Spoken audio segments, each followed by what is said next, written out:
다가온 후에 그 사랑을 알게 됐지요.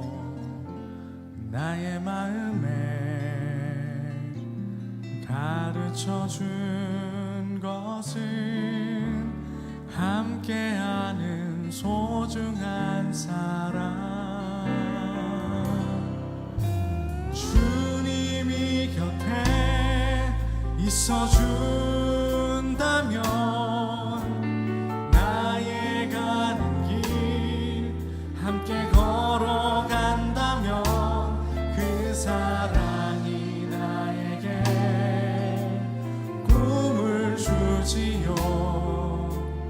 다시 시작할 수 있도록 같이 찬양할까요? 주님이 내게 다가온 후에 그 사랑을 알게 됐지요. 그 사랑을 알게 됐지요. 나의 마음에 가르쳐준 것은 함께하는 소중한 사랑. 주님이 곁에 있어준다면, 나의 가는 길 함께 걸어간다면 그 사랑이 나에게 꿈을 주지요. 다시 시작할 수. 주님이 곁에 있어준다면, 주님이 곁에 있어준다면, 나의 가는 길 함께 걸어간다면 그 사랑이 나에게 꿈을 주. 다시 한번 주님이 곁에 있어준다면 시작할 수 있도록. 주님이 곁에 있어준다면, 나의 가는 길 함께 걸어간다면 그 사랑이 나에게 꿈을 주. 다시 시작할 수 있도록, 다시 시작할 수 있도록, 다시 시작할 수 있도록, 다시 시작할 수 있도록, 다시 시작할 수 있도록, 다시 시작할 수 있도록.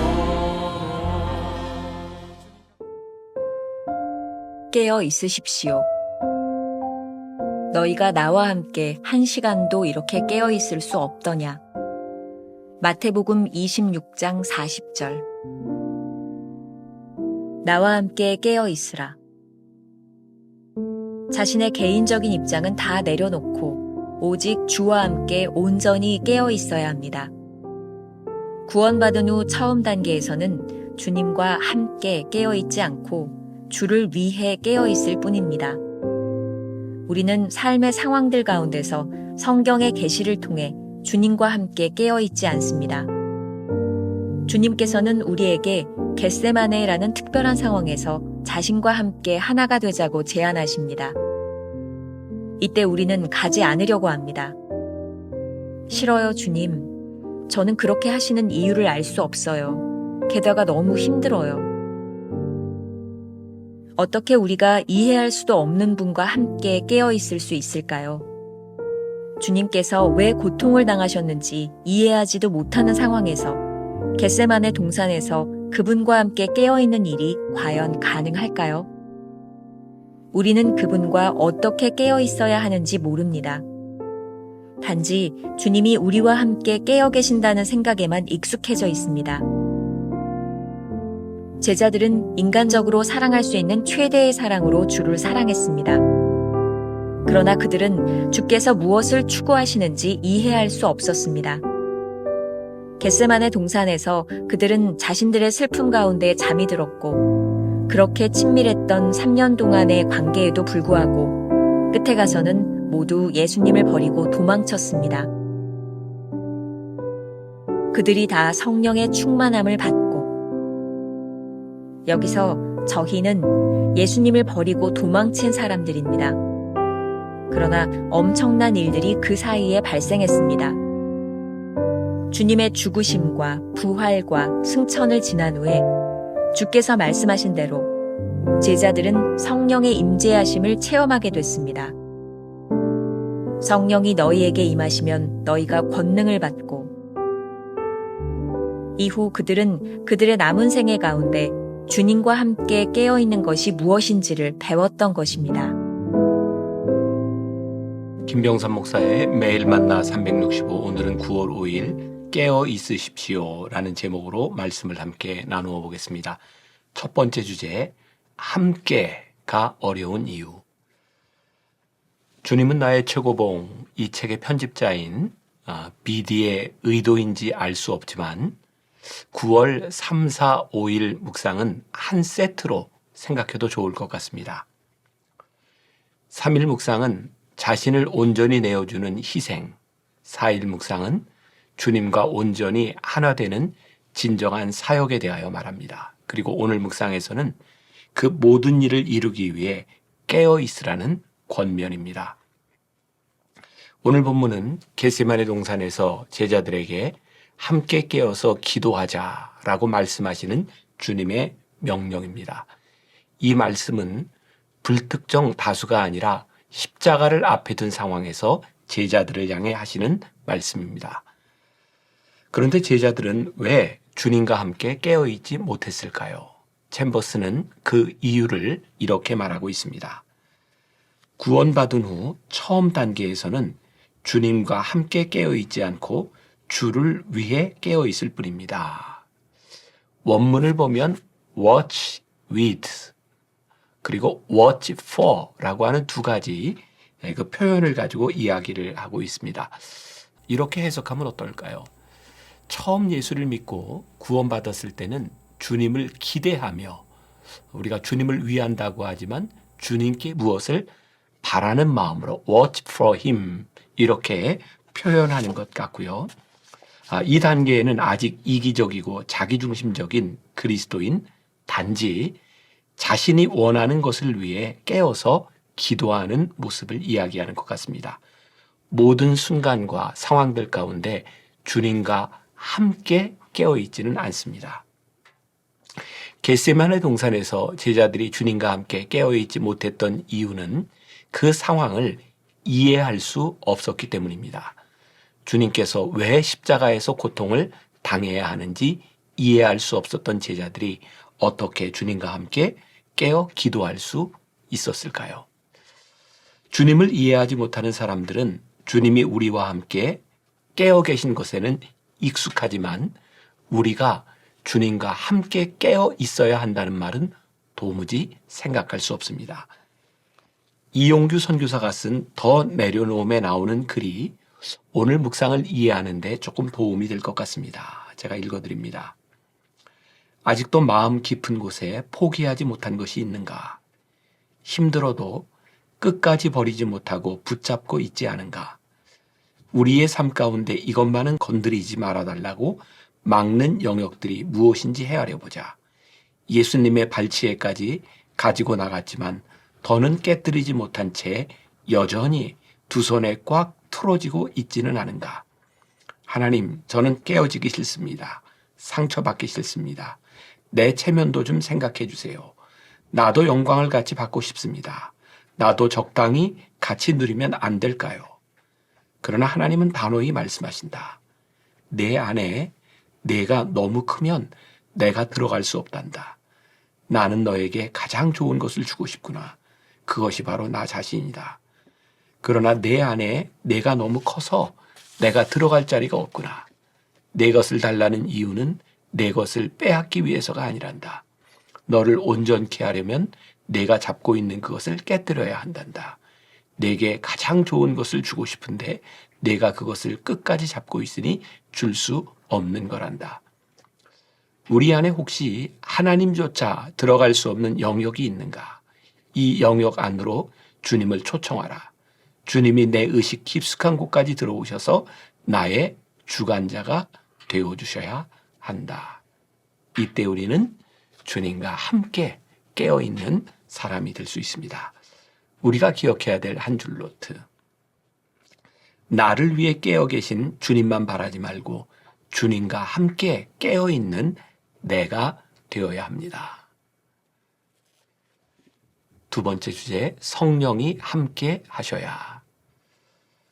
제자들은 진심으로 주님을 사랑했습니다. 하지만 주님이 하시고자 하는 일을 이해하지는 못했습니다. 우리 자연적 인간의 한계가 여기에 있습니다. 그렇게 주님을 사랑하고 따랐음에도 불구하고 주님의 슬픔을 이해하지 못한 그들은 동산에서 잠들어 있었고 십자가 앞에서 예수님을 버리고 도망갑니다. 제자들의 모습을 통해 우리의 의지나 본성으로 주님을 사랑하고 따르는 데에는 한계가 있음을 분명히 깨닫게 됩니다. 제자들은 오순절 강림 사건 이후에 깨어서 주님께 쓰임을 받을 수 있었습니다. 사도행전 2장 4절, 그들이 다 성령의 충만함을 받고. 여기에서 그들은 누구일까요? 주님을 버리고 떠났던 그들과 동일한 사람들입니다. 제자들이 남은 생에 주님과 함께 깨어 있을 수 있었던 이유는 바로 사도행전 1장 8절 말씀이 이루어졌기 때문입니다. 오직 성령이 너희에게 임하시면 너희가 권능을 받고. 오늘 묵상의 원문 제목은 The Missionary Watching입니다. 선교사로 부름받기 위해서는 주님과 함께 깨어 있어야 한다라는 의미를 담고 있습니다. 그리고 성령님의 임재를 통해 주님과 함께 깨어 사는 것이 무엇인지 우리는 알아야 합니다. 성령의 임재가 없을 때 우리는 자의적으로 생각합니다. 성령의 임재가 없이는 하나님의 뜻을 온전히 이해할 수 없습니다. 성령께서 함께 하시지 않으면 우리의 한계를 넘을 수 없습니다. 주님께서 우리에게 하신 약속을 기억하십시오. 요한복음 14장 26절, 보혜사 곧 아버지께서 내 이름으로 보내실 성령, 그가 너희에게 모든 것을 가르치고 내가 너희에게 말한 모든 것을 생각나게 하리라. 찰스 스탠리가 쓴 변화를 이끄는 성령 충만의 법칙에서 성령 충만이 빚어낼 변화에 대하여 그는 이렇게 말하고 있습니다. 미국의 기독교인들이 성령 충만한 삶을 산다면 경제적으로 놀라운 변화가 일어날 것이다. 분명히 인간의 생각으로는 설명이 불가능한 결과가 나타나 전 세계에 엄청난 파장을 불러일으킬 것이다. 미국의 모든 신자가 매일 아침 성령 충만한 모습으로 일터에 나가 최선을 다해 일한다면 일의 질이나 생산력이 크게 증대될 것이다.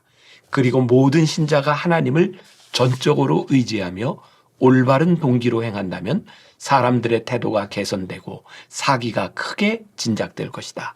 마음이 즐거우면 그동안 생각하지 못했던 좋은 아이디어들이 저절로 생각나게 되고 혁신적인 발전이 이루어지기 때문이다. 미국의 모든 신자가 가족과 친구들은 물론 일상에서 마주치는 낯선 사람들에게 하나님의 사랑을 전하겠다는 마음으로 하루를 시작한다면 증오와 분노와 불신이 사라져 노상, 폭동, 폭력, 범죄, 온갖 형태의 학대가 종적을 감추게 될 것이다. 이렇듯 성령 하나님은 우리 몸에 활력을 주시고 정신을 깨우치시며 열정을 자극하신다.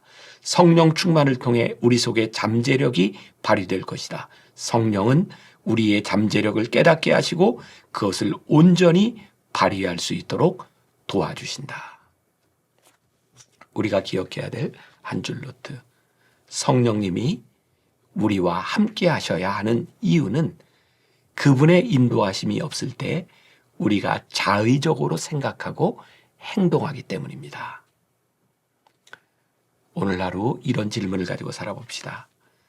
당신의 삶에 성령님이 함께 하시며 가르치신다는 증거는 무엇입니까? 기도하겠습니다. 우리 주님은 골고다 언덕에서 십자가를 지시기 전 겟세마네 동산에서 제자들에게 너희가 나와 함께 깨어있어 기도하자 말씀하셨습니다. 그러나 주님을 이해하지 못했던, 주님의 마음을 알지 못했던, 주님이 행하시는 구원 사역이 무엇인지를 깨닫지 못했던 제자들은 주님과 함께 깨어있지 못했습니다.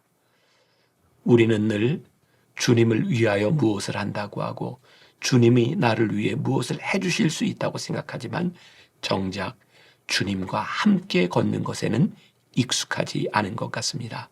그래서 오늘 우리가 성령의 도우심을 요청합니다.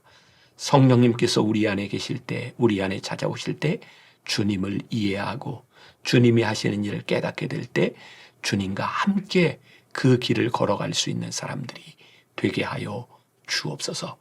주님과 함께하는 그 일이 우리의 인생을 어떻게 놀랍게 변화시킬 수 있는지를 고백하고 간증하는 하루가 되게 하여 주옵소서. 우리와 함께 동행하실 주님을 기대하며 예수님의 이름으로 기도합니다. 아멘.